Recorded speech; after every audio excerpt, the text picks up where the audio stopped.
What if losing 50 pounds actually left you with a slower metabolism than when you started? In other words, you're going to be blowing up if you haven't changed your lifestyle after you lost that weight.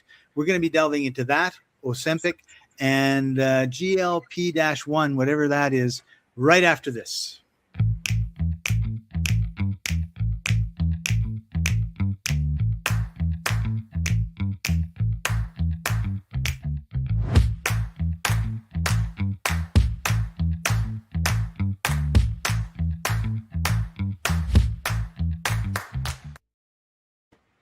Welcome, everybody. This is the Life Enthusiast Health Shots podcast, restoring vitality to you and the planet. I'm your co-host, Scott Patton. Joining us, as usual, health engineer Martin Patella. Hey, Martin, how are you doing today? Flashy. Doing good. Good. I'm doing good, too. I'm really happy to be alive. We're live on August 12th, 2026. I happen to be in the country of Colombia, in the city of Medellin, and we had a 7.4 earthquake about 300 miles south something of us, which resulted in over 250 deaths, and 2,700 people are missing, which by missing they mean they're under rubble somewhere. And so the death toll will no doubt increase, which is one of the things that we need to, I guess, reminding of every once in a while. We're alive, we're breathing, we're healthy, we don't have a building on top of ourselves. Life is good for us. Yeah, life can be cut short very easily. In seconds. And I'm in my apartment here, and it was shaking, and it felt like a big construction truck was on the road rumbling by, except that it was over a minute, which wasn't a truck. And I'll tell you, it freaked everybody out. Yeah. Hi, George. Welcome. When the body feels threatened, it jetsons that muscle mass. Yes. That's an interesting point, George. Exactly. You know what happens? Your adrenals react, kick out cortisol, and cortisol says, I need a lot of available energy, and that's glucose. And so if you have just eaten a donut, cortisol is okay. But if you have not, then it says, just dump everything, and it starts melting muscle in order to have available glucose. And then the danger was only imagined. You didn't actually jump up and run or bounce or kick or whatever. You just sat there holding the steering wheel in your hand. The next thing that happens is high glucose triggers insulin, and insulin triggers conversion of available energy right back into belly fat. So you are right. You're melting your muscle and trading it for belly fat. Do we ever do anything the right way? Well, before you answer that question, we specialize in helping people escape the industrial food and drug trap by understanding your unique genetic blueprint, your metabolic type. And with that, you can turn chronic degenerative problems into restoration and pain-free living. And that is our message of hope. That is the good news, the gospel of Martin. We're going to be writing a new chapter in the Bible. Oh, boy. God, just what we needed. Listening to no pressure, Martin. No pressure. Listening to some dude. Well, I could probably do the collective writings or the aphorisms. You're digging your grave with your fork. That's right. Okay, so let's talk a little bit about Ozempic. Why, first of all, why is it popular? I guess because people think it works. It's a shortcut. Scott, the pharmaceutical industry has been selling you the easy button or the silver bullet or this one thing you need to do and your problem is gone. That's the seduction of the marketing, and it's the seduction of the medical industry, pharmaceutical medical industry. Yeah. And I would take it, I would add greed to that statement. And I would also take it as most of the medications that we have are based on, let's say, a molecule that is found in a plant. If I can, or an animal. Or in an animal. So they take that one molecule and they turn it into a medicine, whereas the plant has millions and zillions of molecules, and who knows what all those other ones do that might be beneficial. Yeah. The synergy, right? Yeah. That's the pharmaceutical mindset. It's called reductionism. And what they say is, what is the one thing that makes this thing go? Yeah. Right? And In an automobile, for example, in the combustion engine, what is the one thing that makes it go? Okay, maybe it's the spark. And we start focusing on the spark plugs and the timing of the spark, and we will ignore the fuel. or you ignore the tires. Oh yeah, like that. Right. Mm-hmm. Okay, so people say I have Ozempic, and there's studies that show that your appetite is reduced. If you don't eat as much, you lose weight, you get weight loss, you get better blood sugar control. But there's a whole bunch of concerns that come along with this as well. Well, it's a GLP-1 peptide. Okay, peptides are regulators, and this GLP-1 glucagon-like peptide-1 is a thing that essentially tells your body that it's full and that it has plenty of energy and don't eat. And the one thing it does, it slows down the emptying of your stomach.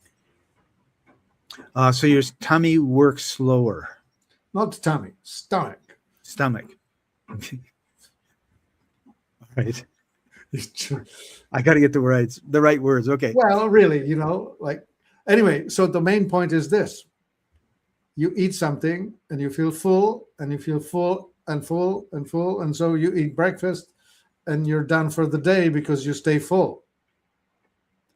The problem is that it can actually give you paralysis of your stomach. So I'll get it right one of these days. It's only been 25 years.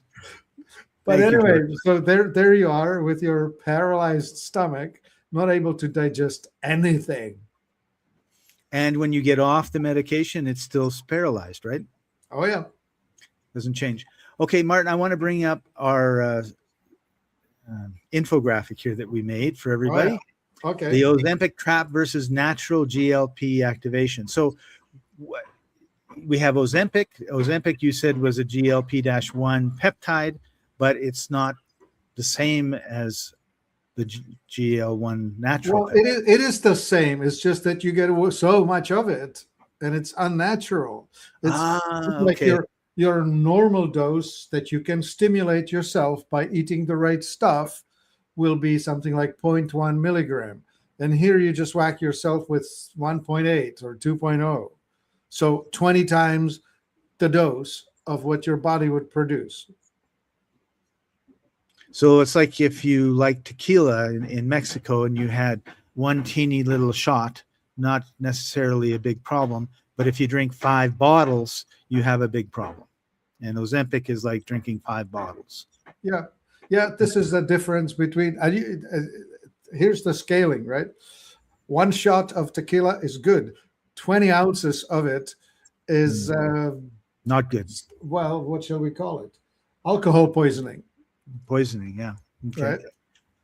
All right. So muscle weight loss, 40% of weight loss is muscle. So that's kind of, if you lose 50 pounds, 20 pounds of muscle gone, 30 pounds of fat, like that's not good.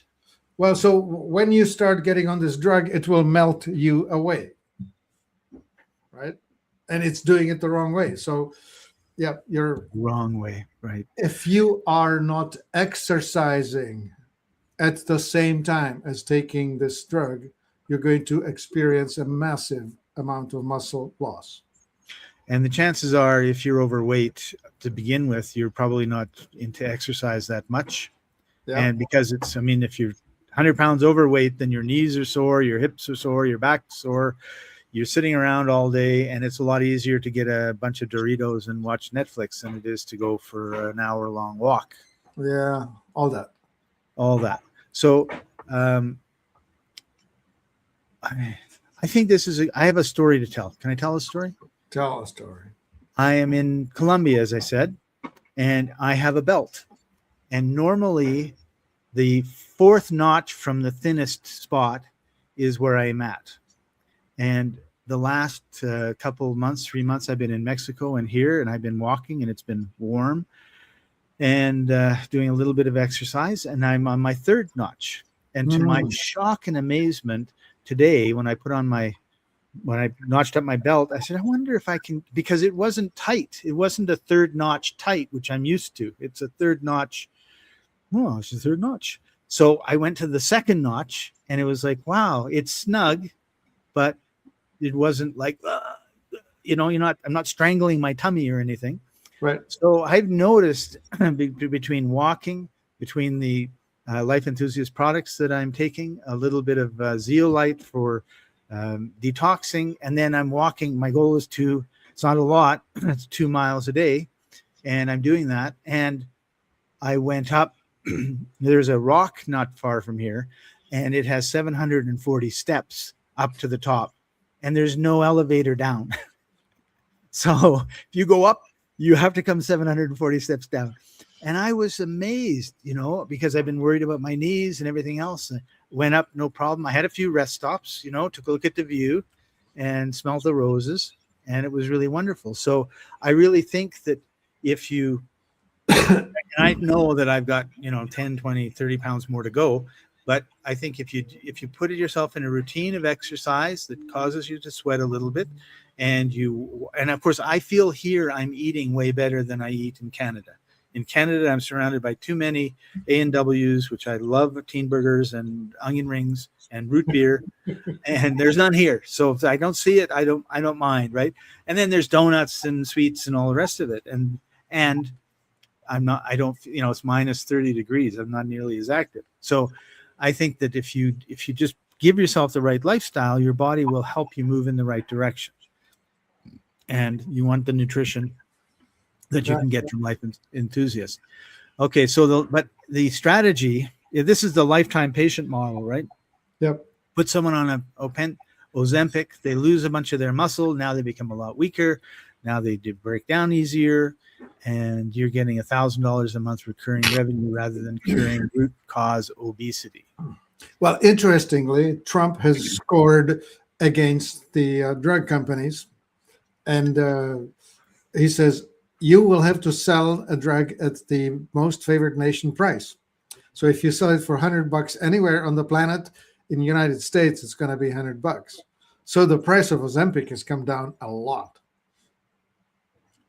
And it still does the same thing. It still causes you to get this get out of jail card for free, right? So you can still eat against your endocrine dominance type. You can still be pretending that your food addiction is fine. You just don't get the consequences. Right. But there are unintended consequences, and they are in the middle of the white thing. The fat only rebound. When you stop using this, you will be gaining fat, not muscle. And people do. Yeah, because your lifestyle is not one of exercise. Like people that take Ozempic don't go to the gym for 2 hours a day while they're taking it or after they take it, right? So that's the main trouble, right? It's the easy button. I'll take Ozempic, I'll lose all the fat, I'll be skinny and whatever. Have you seen the photographs online of people with the Ozempic face? No. Yeah, try a search online one day and search Ozempic face. You'll see, because what happens is you're losing fat everywhere, and of course, normally you have fat in your face, right? And all of a sudden you start looking sallow. With aging, you have two consequences: sagging and sinking. Sagging is the slackness of the connective tissue. Sinking is the loss of hydration and fat. And away you go. There you go, sagging. So let's take a look at the natural protocol, activating your L cells. So I don't know, what is an L cell? L? Yeah, the black part. I don't know. I didn't put that thing up. All right. So we have protein and fiber. Yeah. And alternating bites of protein and fiber can reduce blood sugar spikes by 29 to 40%. L cells. I don't know what L cells are. Interesting. What the heck? Well, I tell you what happens is you can stimulate the GLP naturally, depending on your endocrine dominance. If you are the adrenal type, you can actually get by eating all kinds of carby foods without a penalty. But if you're the thyroid type, That's you me. walk past the bakery door and you gain half a pound, just like Yep. that. That's what I just smell the bakery and I go, oh yeah. And then I got to let my belt out. Yeah. So there are 8 GLP-1 buttons. All right. So we can activate these sensors using sauerkraut, garlic, onions, omega-3s, high quality animal proteins. Right. So you're talking about essential fatty acids, especially omega-3s, microbial supplementation with the fermented foods, and sulfur-rich supplementation. You can go with MSM, but you can also go with onion, garlic, and whatever else is the sulfury foods. Probably all the cruciferous vegetables like cabbage, broccoli, bok choy, su choy, all that. Right, right. And we talk about this often, but weight training is so important. You want to build up muscles because your muscles, they burn the fat, right? Yeah, and they store the energy, and your Energy. resting metabolic rate goes up with muscle. Fat has no circulation, muscle has constant circulation. Yeah. So preserving muscle should be a high priority. And I'll tell you, when you're young and you have lots of muscle, work really hard on preserving that muscle, because when you get older and you try to, build that muscle back, it's a long, sorry process. I have a friend who was in his 20s. He was one of the Chippendales. So, like he was like buff, right? Yeah. And so now he's in his 30s and he's giving me a hard time because I have a bit of a pot. And he's saying, yeah, man, I just go in the gym and I exercise and it just drops off like crazy. Yeah. Okay. Well, wait till you're my age. 5 years later, he says, yeah, man, I put on a little weight. I've been sloppy. I'm going to go to the gym.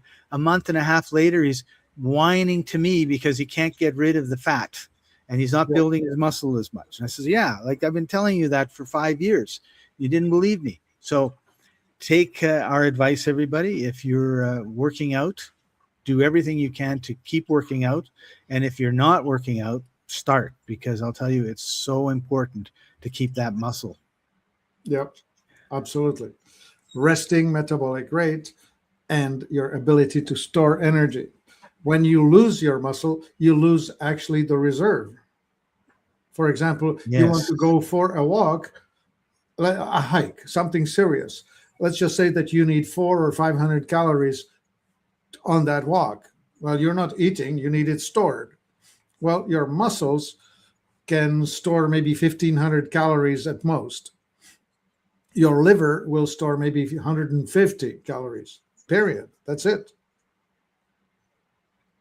And then you have to eat again. Right. Anyway. Go ahead. No, you go. I was going to say, what about your fat? Won't you be burning fat? You will be burning fat after you convince it. But here's what happens. First, you burn circulating glucose. Then you burn circulating fat. Then you start releasing glucose from your muscles directly. And only then you start activating the visceral fat or the belly fat to release it from the storage. From the storage, yeah. Yeah. So it's tough. All right. So one of the things you want to be eating is quality protein, and you want to pair that with fiber, as we have in the infographic here. Yeah. So what I want to tell you, protein is crazily overrated. Okay. We only need something like 90 or 100 grams of protein a day, which is about the size of the palm of my hand. It's a half of a chicken breast or a 4 or 5 ounce piece of steak. You do not need to eat the 12-ounce steak, most of us anyway. What you do need is actually eat fat. Like your type, my type, we both are the same. The thyroid dominant, we activate our bodies correctly when we push fat. That's how we stay slim. Right. So coconut oil, using olive oil on our salads. Yes. And stewed meats with all the fat left in. Yeah, George says that's true. 100 grams per day is sufficient. That's why vegetarians can get by, because there's enough protein in vegetables to make it up. Right. So let's talk a little bit about the fiber part of this. What would be a good fiber? I remember when oat bran was all the rage 40 years ago. Well, all the vegetables are fibrous. All the beans are fibrous. The most famous ones, of course, are the oligosaccharides, inulin. So agave inulin or chicory inulin or dahlia inulin, those are the fibers that your microbes just love. Like you give it to your gut, it thrives on that. Okay. But all the fibrous things, root vegetables are great. Surprisingly, potato doesn't have much fiber. It's just straight starch. Right. So John went out and he got an image for us to share. All right, Just go ahead. going back for a second, this is the Ozempic face. Guess which side is the post-Ozempic? I would have to say the right side looks like it would be posted. You have lost your subcutaneous fatty padding, and now all of the underlying structures are showing. Yeah. You're showing more muscle, and you are just, it's as if you aged. You look definitely a lot older on the right, don't you? Yep. There you go. So don't take Ozempic if you don't want the Ozempic face. But Martin, I feel like I need something. It's a pill or whatever Ozempic is. It helps me do something. And surely there must be some sort of natural thing. Well, you make your own, Scott, by eating the right thing. So put yourself on a diet that's got decent amount of protein, high amount of fat, and low amount of starch.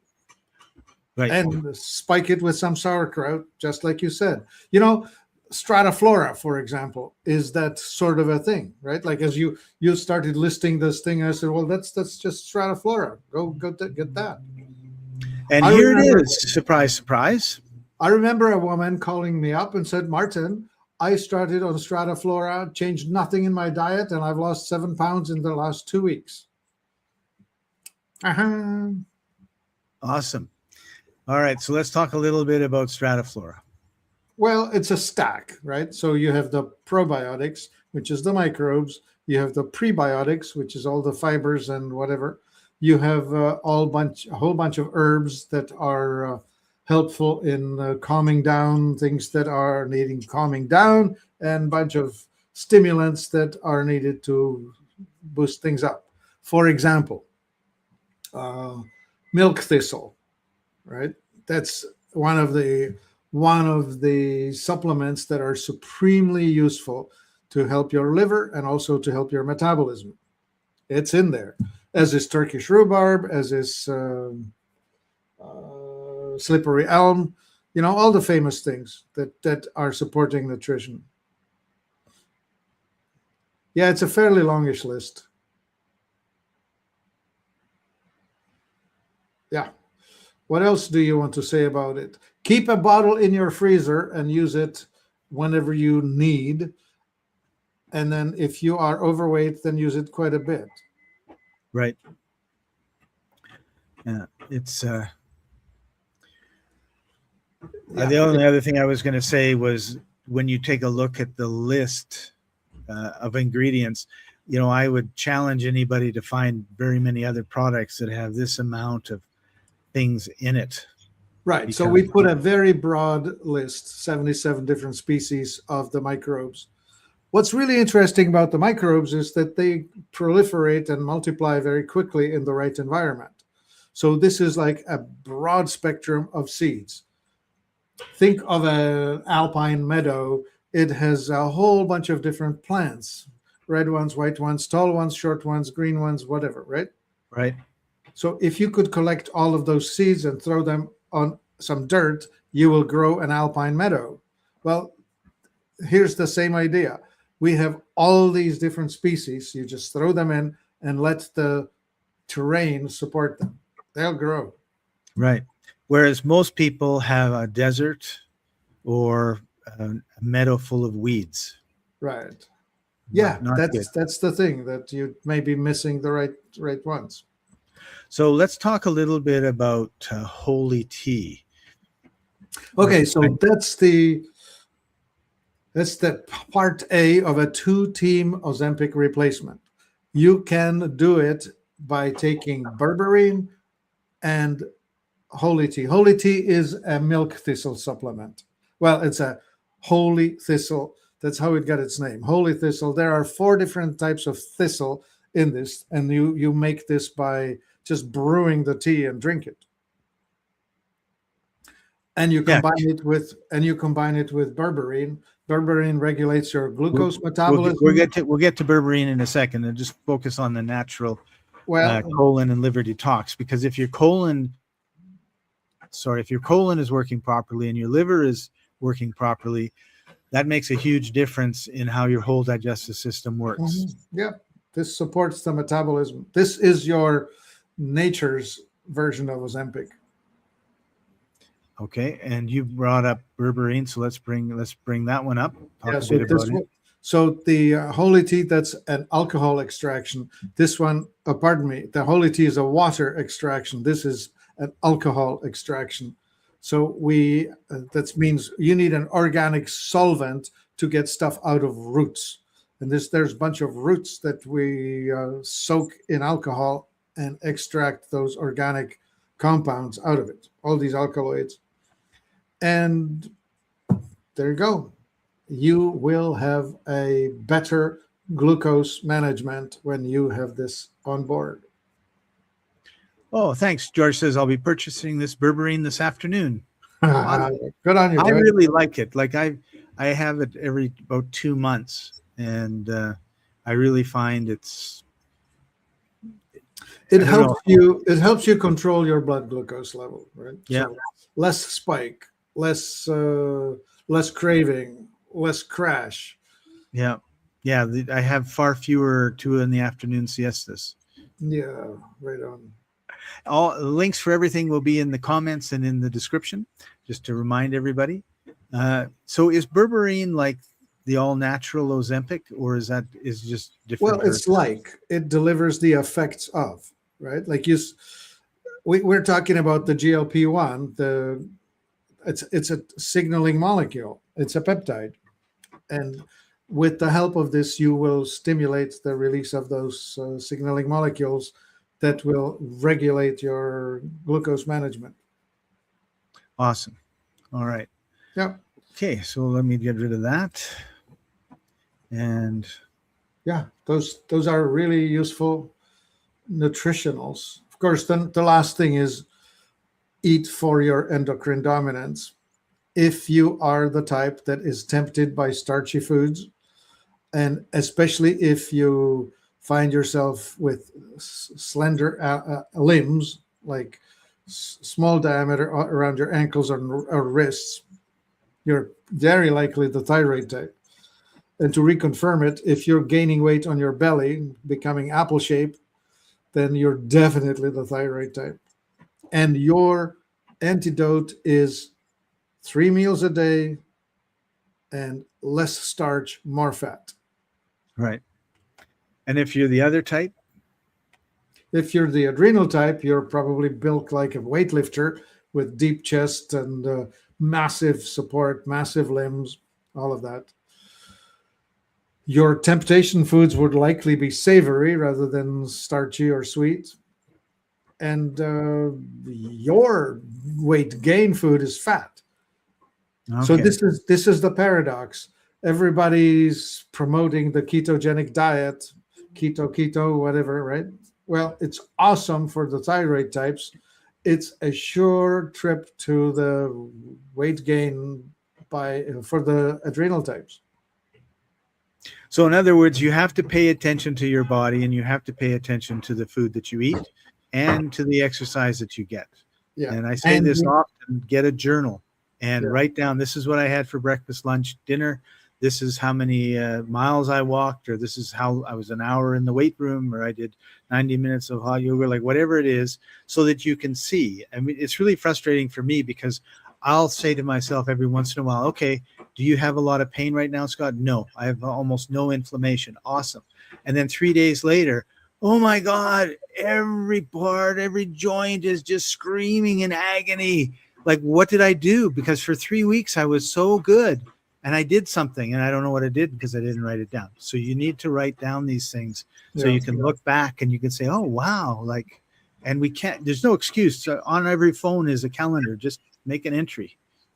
Yeah, and these triggers vary, right? Like some people, for example, have a trigger with salicylates, which could be tree nuts or dried fruit or something from that. Some people are oxalate problematic. That's spinach and their spinach is like 10 times worse than anything else. So I'll put list of one. Or you could be one of the people who has problems with nightshades. And myself, I'm a nightshade trouble. I can have potatoes once a week safely, twice a week, and 3 times a week I hurt. Right. So yeah, And, awesome. and for me, an eggplant is a fire on the face.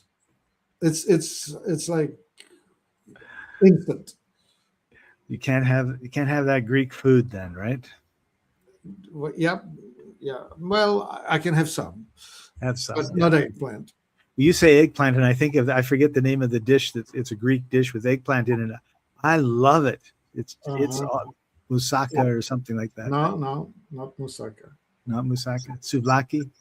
No, that's meat on a stick. Oh well. Well, maybe it's moussaka. Maybe I don't know. I don't remember. If you know, and let us educate us for a change, everybody. Put it in the comments what it is, and we really appreciate that. All right, Martin, thank you so much for taking time out of your busy day to share this with us. Appreciate you. George says this episode went far too quickly. Another great episode. Thank you, George. Appreciate you and having you here, as we appreciate everybody that tunes in. Please make sure you like and subscribe. Hit the bell every Wednesday, 1:30 in the morning Pacific time, 2:30 in the afternoon in the East Coast. We are live. Love getting your comments. Love hearing what you've got to say. Appreciate you a lot. This has been the Life Enthusiast Health Shots podcast, restoring vitality to you and the planet. And we'll see you next week, everybody. Thanks for joining us. Bye-bye. Moussaka. My body's a temple, but the walls are cracked. Stuck in the rubble of the years I've stacked. Stagnation in my veins like a river to the dust. Toxic whispers in the wind, but I gotta rebuild. I must.